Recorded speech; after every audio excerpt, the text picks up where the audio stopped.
नमस्ते जी साथियों, मैं प्रशांत शुक्ला आप सभी का आपके अपने यूट्यूब चैनल प्रशांत मैथ्स पे स्वागत करता हूं। कॉन्फिडेंस बूस्टर की इस सीरीज में आज रिमाइंडर थ्योरम पढ़ेंगे, यानी कि 38 नंबर का डोज होने वाला है। जिस किसी भी साथी को अगर ये पहली वीडियो मिली हो ना, तो कंप्लीट प्लेलिस्ट आप देख के जाना। मेंस के पहले आपके लिए बहुत हेल्पफुल रहेगी ये सीरीज, क्योंकि बहुत शानदार शानदार कंसेप्ट इस पे डिस्कस किए हैं। साथ में जो साथी इसको देख चुके हैं वो पैरेलली इसका रिवीजन करते रहे। प्रशांत मैथ्स के टेलीग्राम चैनल पे इसकी कंप्लीट पीडीएफ मैंने दे रखी है, वहां से आप इसको रिवीजन करते रहो। इसको मैं कंप्लीट करवा दूंगा 60 डोज मेंस के पहले। ठीक है, तो आज की क्लास का पहला प्रश्न आप सभी के लिए देखो क्या रहता है। ये मान लीजिए कि ए बी और सी, ए बी और ए से भिन्न है कि A less than B less than C है। यदि सी को ए से विभाजित किया जाता है तो परिणाम 5/2 आता है। जो b से 7/4 अधिक है, a प्लस बी प्लस सी का मान इतना है, तो c माइनस ए बताओ कितना होगा। लैंग्वेज बेस्ड प्रश्न है, जैसा बोला है वैसा करेंगे। c को a से भाग करवाना है तो परिणाम कितना आता है 5/2। ये कह रहा है b से कितना अधिक है, ये जो 5/2 है b से 7/4 अधिक है, तो 7/4। यहां से हम b की वैल्यू बहुत आसानी से फाइंड कर सकते हैं, ऐसे कर करके। ठीक है, कितना आ जाएगा, 10 में से 7 जाएगा, 3/4 आ गया। तो b की वैल्यू आ गई हमारे पास 3/4। ये हमें ऑलरेडी दे रखा है। a प्लस बी प्लस सी बराबर कितना है 12, और 11 कितना हो जाएगा 23/12। यहां से अगर हम साथी बना लेंगे a प्लस सी की वैल्यू कितनी आ जाएगी, b को इधर ले आए, 23/12। b का मान कितना है 3/4। तो a प्लस सी की वैल्यू आप देखो कितना आ जाएगा, 3 और 9 जाएगा हमारे पास, 13 में से 9 चला जाएगा, कितना बचेगा 14/12। ठीक है, 14/12 यानी कि 7/6 आ गया a प्लस सी। आपसे कहा है सी माइनस ए बताओ, सी माइनस ए बताओ। ए प्लस सी आप देखो कितना है रेशियो में, 5/2। अगर मैं इसको के मान लूं तो ए प्लस सी बराबर आपको जो दे रखा है 7/6। इसको आप क्या लिख सकते हो, 7 के। 7 के की वैल्यू 7/6, के की वैल्यू कितनी आ जाएगी हमारे पास 1/6। कोई दिक्कत नहीं यहाँ तक। आपसे क्या कहा है, आपसे कहा है सी माइनस ए बताओ। सी कितना है 5 के माइनस 2 के, यानी कि आपको 3 के की वैल्यू बताना है, तो 3 × 1/6 डाल दोगे, उत्तर आपका 1/2 आ जाएगा। तो ऐसे प्रश्न को आपको, लैंग्वेज बेस्ड प्रश्न है, इसी प्रकार से आपको करना है। क्लियर हो गया ना कंसेप्ट। ये ऐसे प्रश्न पूछे गए। अगला प्रश्न देखो, ये लिखा हुआ है हमारे पास, तीन भिन्न है x y z, x greater than y greater than z है। इसमें सबसे छोटे को सबसे बड़े से विभाजित किया जाता है, परिणाम इतना आता है। जो वाई से इतना अधिक है, x plus y plus z, ये दो सही 3/12 लिखा हुआ है ऐसे। ठीक है, इंग्लिश में सही करना है, दो सही 3/12। आओ करते हैं। हमने क्या किया, सबसे छोटे को सबसे बड़े द्वारा, सबसे छोटा कौन है जेड, इसको मैंने सबसे बड़े द्वारा विभाजित किया, परिणाम कितना आ गया 9/16। ये क्या है, ये वाई से कितना अधिक है हमारे पास, 0.0625। अगर इसको मैं डेसिमल हटा के नीचे 40 लिखूंगा तो 25 25 आम 625, और 25 से कटेगा 418, 400 कटेगा 25, 16 12। तो आप y की वैल्यू देखो कितना आ जाएगी, 9/16 माइनस 1/16 बराबर कितना, 1/2। ठीक, क्योंकि 8/16 बचेगा, 1/2 आ जाएगा। यहां तक कोई दिक्कत नहीं। अब क्या कह रहा है हमें, हमें ये पता है कि x plus y plus z का मान कितना, देखेंगे 12×2 = 24, 24×3 कितना 27/12। y की वैल्यू उधर ले जाएंगे तो x प्लस जेड का मान कितना आ जाएगा, 27/12 माइनस 1/2। 6 का गुणा करा देंगे यानी 21/12। ये आप सॉल्व करोगे कितना आ जाएगा, 2 3 चौको 12, 3 7 21, 7/4। आपसे देखो इसमें यही पूछ लिया तो आपको ज्यादा काम नहीं करना पड़ा, आपको सिर्फ x प्लस जेड ही पूछ लिया। कल को यहाँ x की वैल्यू भी अलग से पूछ सकता है, z की भी पूछ सकता है, तो आप अलग अलग से बता सकते हो। लेकिन यहाँ पे सिर्फ यही पूछा है, तो इसका राइट आंसर क्या हो जाएगा, ऑप्शन नंबर बी हो जाएगा। ठीक है, बहुत खतरनाक प्रश्न अपने पास आगे आगे हैं, आप देखोगे कंप्लीट आपका रिमाइंडर थ्योरम जो है वो रिवीजन हो जाएगा, इतने शानदार शानदार क्वेश्चन है। ठीक है भाई, ये क्वेश्चन मैंने करवा दिया। अब ये क्वेश्चन का आंसर आप सभी लोग होमवर्क में जरूर बताओगे, क्योंकि एक टाइप के मैंने दो क्वेश्चन आपको करवा दिए। ठीक है, आगे बढ़ते हैं। ये प्रश्न लिखा होगा, जब जब धनात्मक संख्या ए बी और सी को 13 से विभाजित किया जाता है तो शेषफल क्रमशः इतना आता है। जब हम इसको 13 से डिवाइड करेंगे तो शेषफल क्या होगा। हम एक चीज पढ़ाते हैं अपनी क्लासों में, अगर हमारे पास रिमाइंडर सेम, अगर हमारे पास डिवाइजर सेम है, यानी जिससे हम भाग करा रहे हैं वो सेम है, भाजक सेम है साथी, डिवाइजर अगर सेम है, तो जो ऑपरेशन हम नंबर के साथ करते हैं वही ऑपरेशन हम रिमाइंडर के साथ करेंगे। नंबर को मैंने कितना किया, एक ए लिखा हुआ है, तो रिमाइंडर को भी हम ए लिख लेंगे, यानी कि 9। अगर हमने नंबर को 2 गुना बी किया है, रिमाइंडर को भी 2 गुना बी कर देंगे, यानी 2 गुना 7 से कर देंगे। फिर प्लस लगा हुआ है, प्लस लगाएंगे। अगर नंबर को मैंने 5 गुना सी किया हुआ है तो रिमाइंडर को भी मैं 5 गुना सी कर दूंगा। लेकिन ये तभी जब हमारे पास ये डिवाइजर सेम होंगे, भाजक सेम होंगे। इसको मैं 13 से डिवाइड कराना है, करा लेंगे, बताओ ठीक है, कोई दिक्कत नहीं। अब आप चाहो तो अलग अलग कर लो, अलग अलग डिवाइड करा आता है ना, करा लो। तो 13 से जाएगा कितनी बार में, ये तो 9 लिख लो इसको। 14 है, 13 से जाएगा 1 बचेगा, 13 चौको 52 है, 52 जाएगा, माइनस का 2 लिख लो। 9 में से 9 1 10, 10 में से 2 जाएगा, कितना बचेगा 8, रिमाइंडर आ जाएगा। इसका आंसर डी इसका करेक्ट हो जाएगा। ठीक है, कंसेप्ट भी सीखेंगे, प्रश्न भी जल्दी से करेंगे, सारी चीजें हो जाएंगी। अब जैसे ये लिखा हुआ है एक्स वाई जेड को 31 से विभाजित किया जाता है, फिर जब मैंने नंबर में ऑपरेशन किया तो हम भी 31 से, यानी कि डिवाइजर देखोगे सेम है, भाजक देखोगे आप साथी क्या है, सेम है। तो जब हमारे पास भाजक सेम है तो हम जो ऑपरेशन नंबर के साथ करेंगे वही ऑपरेशन रिमाइंडर के साथ करेंगे। नंबर को मैंने कितने गुना कर दिया, बोलोगे नंबर कर दिया मैंने 4 गुना, तो रिमाइंडर को भी कर देंगे 4 गुना, यानी कि 4 गुणे का 17। प्लस लगा हुआ, माइनस लगा, माइनस लगाएंगे। नंबर को कितने किया 2 गुना, तो रिमाइंडर को भी कर देंगे आगे 2 गुना। फिर हम इसका 3 गुना कर रहे हैं तो रिमाइंडर का भी कर देंगे 3 गुना। इससे डिवाइड करना है हमारे पास 31। देखो 17 चौको 68, 68 को अगर 31 से भाग कराएंगे रिमाइंडर कितना बचेगा, बोलोगे 31 दूना 62 होता है, 62 तो ये 6 बच जाएगा। ठीक है, माइनस 24 दूना 48, 48 में से अगर 31 से आप डिवाइड कराओगे कितना बच जाएगा, बोलोगे 17, प्लस 27 दिया होता है 81, 81 अगर इससे डिवाइड कराओगे तो कितना 62 में जाएगा, हमारे पास कितना बच जाएगा 19, 19 बच जाएगा। 19 6 25, 25 में से 17 जाएगा, कितना बच जाएगा, यहाँ पे भी रिमाइंडर 8 आ जाएगा। कोई दिक्कत हुई आपको, या फिर आप चाहते हो कि अलग अलग कराएंगे तो आप लिखो 68 माइनस 48 प्लस 81, ये होगा 20, 20 इसमें जोड़ेंगे कितना आएगा 101, 101 बटेगा 31, 31 या 93 होता है, 93 में से 101 में से 93 जाएगा, 8 आ जाएगा। आप ऐसे भी कर सकते हो, जैसी आपकी मर्जी करे वैसे कर लेना, क्योंकि लास्ट टाइम है, ज्यादा चेंज अपने अंदर मत लाना। ठीक है, अति बढ़ते हैं अगला प्रश्न। इस वैरायटी का लिखा हुआ है जब दो संख्याएं को 44 से विभाजित करते हैं तो शेषफल 11 और 88 38 आता है।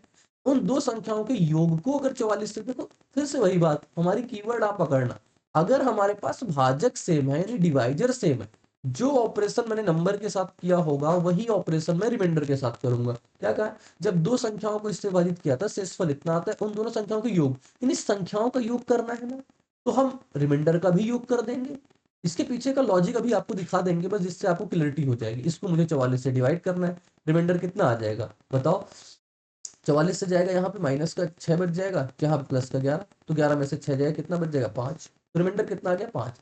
ये इसलिए होता है, अगर मैं आपको थोड़ा सा बस 1 मिनट का टाइम लेके समझा दूं, जब दो संख्याएं, जैसे मान लो हमारे पास एक संख्या n है, इसको मैंने d से डिवाइड कराया, d से डिवाइड कराया तो x बार में गया, रिमाइंडर कितना आ गया 11, तो आपके पास नंबर क्या बन जाएगा dx प्लस 11 बन जाएगा।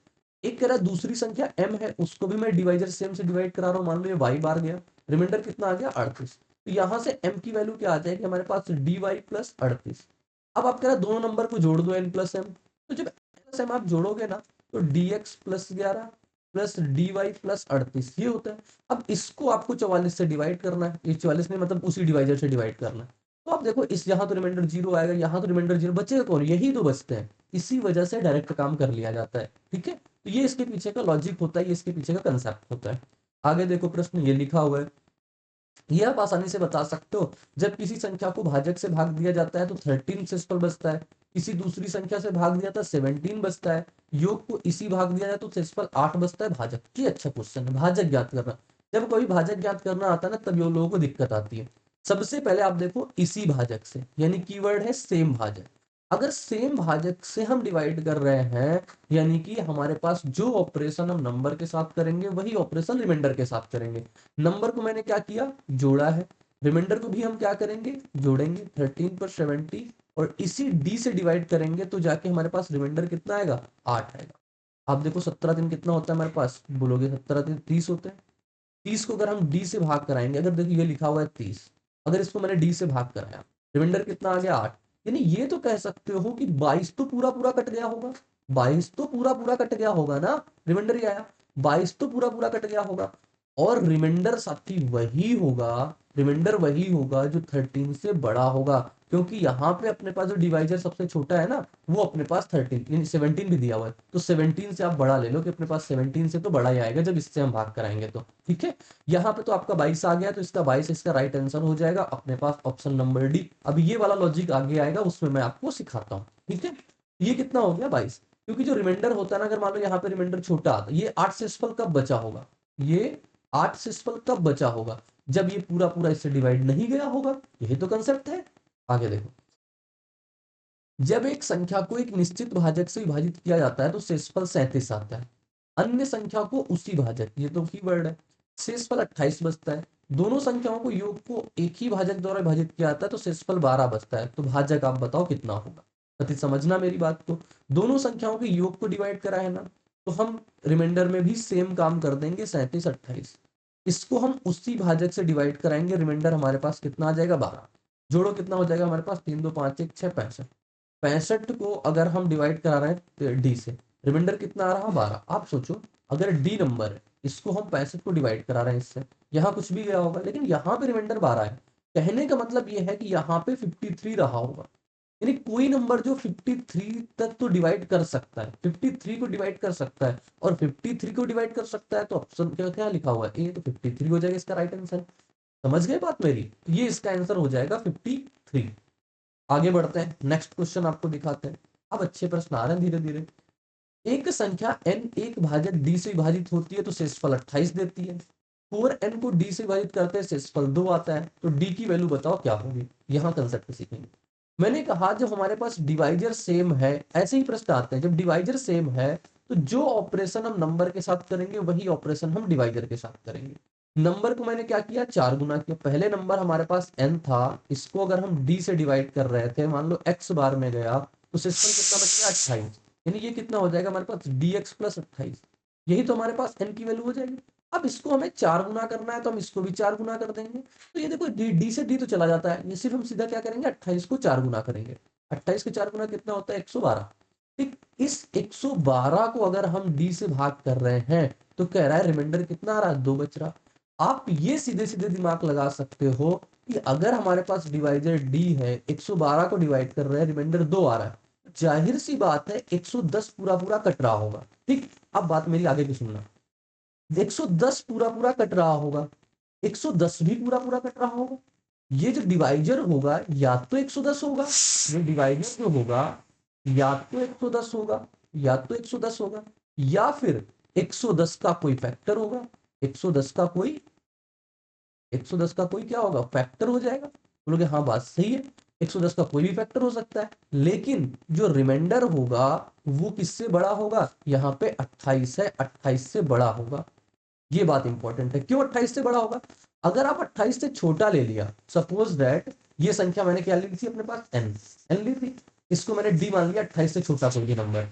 हाँ अच्छा ही छोटा नंबर 26 ले लेता हूँ, तो क्या यहाँ रिमाइंडर भी 28, बोलोगे नहीं यहाँ तो 28 नहीं बच सकता, क्यों, क्योंकि ये एक बार और इसको डिवाइड कर देगा, उस केस में रिमाइंडर 2 बचेगा। इसीलिए ये कहा जाता है कि रिमाइंडर जो आएगा ना, डिवाइजर जो आएगा ना, वो रिमाइंडर से बड़ा आएगा। ठीक है, तो आप 110 से कोई ऑप्शन देख लो, 110 से कोई से डिवाइड हो सकता है अपने पास, 110 को हम तोड़ ले 2 गुणा 55 में, तो 55 तो जा सकता है, 28 से बड़ा भी है तो 55 हो जाएगा।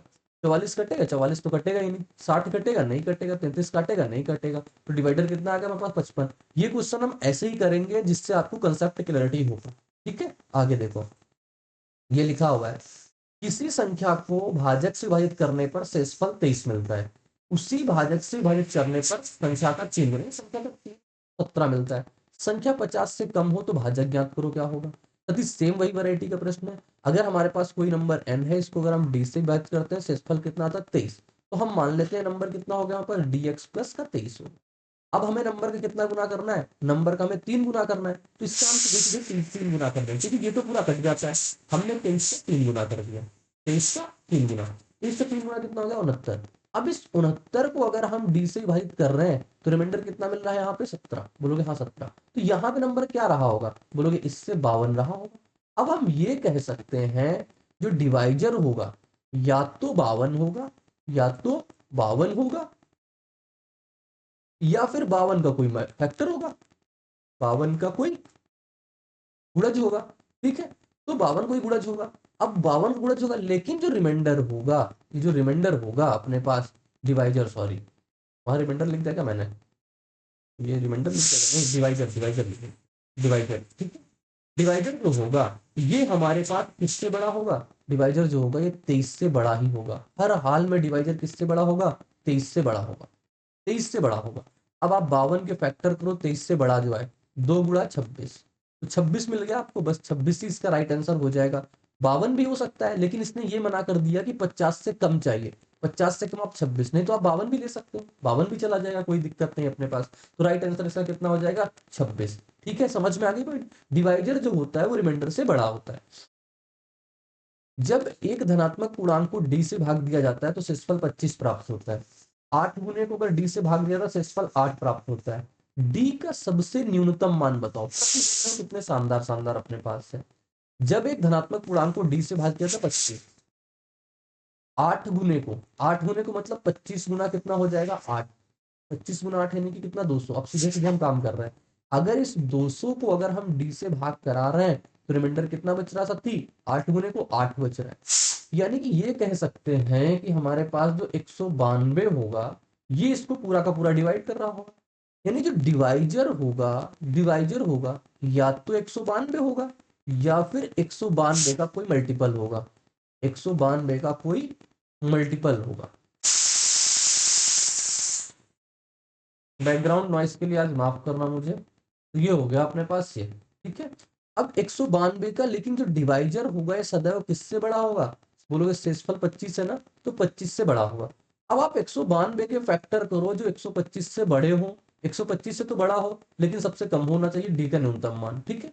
और देखो 25 से बड़े पे सीधा ट्राई करेंगे, ये किससे कट सकता है हमारे पास, सबसे पहले 4 को देख लेते हैं, तोड़ लेते हैं ना, 4 चौको 16, 4 अट्ठे 32। अब ये कैसे में जा सकता है हमारे पास, 16 गुणा 3 में, ठीक, 16 दूना 32 मिल जाएगा। 32 है ऑप्शन में, हाँ 32 मिल गया अपने पास। तो ये हो जाएगा, देखो 25 से बड़ा भी ले लिया मैंने, 32 ले लिया, 25 से बड़ा, और इससे सबसे छोटा होगा क्योंकि 32 के पहले कोई मिलेगा नहीं, 16 दूना 32 ही मिल पाएगा। 4 3 12 दूना 24 मिलेगा, 24 लेना नहीं क्योंकि 25 से बड़ा चाहिए हमें। तो इस प्रकार से हमें 32 इसका राइट आंसर हो जाएगा 32। 24 तो ले नहीं सकते। 36 से 192 जाएगा नहीं, जाएगा नहीं ना। फिर अपने पास 38 से 192 जाएगा नहीं, तो बचा कौन सा, 32। 32 इसका राइट आंसर हो जाएगा अपने पास। आई होप सबको क्लियर हो गया होगा ये कंसेप्ट। आगे देखो नेक्स्ट प्रश्न ये लिखा हुआ है, अच्छा सा प्रश्न। जब किसी संख्या को भाजक डी से विभाजित किया जाता है शेषफल 10 बचता है। जब एन स्क्वायर को डी से विभाजित करते हैं शेषफल हमारे पास 4 बचता है। डी के कितने मान संभव, ये वाला प्रश्न अच्छा होता है, इसमें आपको बहुत अच्छे कुछ सीखने को मिलेगा। देखो हमने 10 बचता है, जब हमने एन स्क्वायर किया, एन स्क्वायर मतलब हम रिमाइंडर का भी स्क्वायर कर देंगे यानी 100 को। अब इसे जब हम 100 को डी से भाग करा रहे हैं तो रिमाइंडर कितना आ रहा हमारे पास, बोलोगे 4, नहीं 96 तो पूरा पूरा जा रहा है। हम कह सकते हैं जो डिवाइजर होगा 96 हो या फिर 96 का कोई फैक्टर हो, बस मतलब ये है 96 का कोई फैक्टर या मल्टीपल हो, ठीक है। अब देखो लेकिन जो डिवाइजर होगा ये किससे बड़ा होगा, 10 से बड़ा होगा, 10 से बड़ा होगा। आपसे पूछा है कितने मान संभव है, आप देखो 96 है, 96 के आप टोटल फैक्टर निकाल लो, टोटल फैक्टर निकाल लो। टोटल फैक्टर कैसे आ जाएंगे, बोलोगे कि 96 कितना होता है पास, 16 6 का 96, 16 6 का 96, 2 की पावर 5, 32 गुणा 3, 2 की पावर 5, 3 की पावर 1। टोटल फैक्टर वाली क्लास मैंने ली है ना, 5 1 6 गुणा 2 यानी कितने हो जाएंगे 12। ये 12 तो टोटल फैक्टर हो गए, लेकिन मैंने कहा 10 से बड़े चाहिए, यानी 1 से लेकर 10 तक। अब 96 देखो हमारे पास 1 से 10 तक यानी कितने आ सकते हैं, 1 से भी कटेगा, 2 से भी कटेगा, 3 से भी कटेगा, 4 से भी कटेगा, 6 से भी कटेगा, 8 से भी कटेगा और किसी से नहीं कटेगा। तो ये 5 हम नहीं लेंगे, 5 नहीं 6, 3 3 6, 6 हम नहीं लेंगे। क्यों नहीं लेंगे, क्योंकि ये 10 से छोटे हैं, हमें 10 से 12 वाले ही लेने हैं। तो टोटल निकाला, टोटल में से 10 से छोटे वाले हटा दिया, तो 6 इसका राइट आंसर हो जाएगा option number D. I hope सबको क्लियर हो गया होगा। ये रिमाइंडर की क्लास थी भाई, इसकी पीडीएफ आपको मिल जाएगी।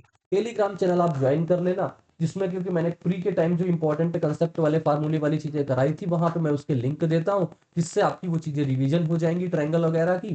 तो आप वहां से कर सकते हो, क्योंकि जो पढ़ा दिया है उसको दोबारा पढ़ाने से कोई फायदा नहीं है, जो तो क्यों आप आपका टाइम क्यों लॉस करें। यहाँ पे अच्छे अच्छे कंसेप्ट हम आपको दे रहे। मिलेंगे नेक्स्ट क्लास में इसी उमंग के साथ, तो बने रहना मेरे साथ। बाय बाय, जय हिंद, टेक केयर, धन्यवाद।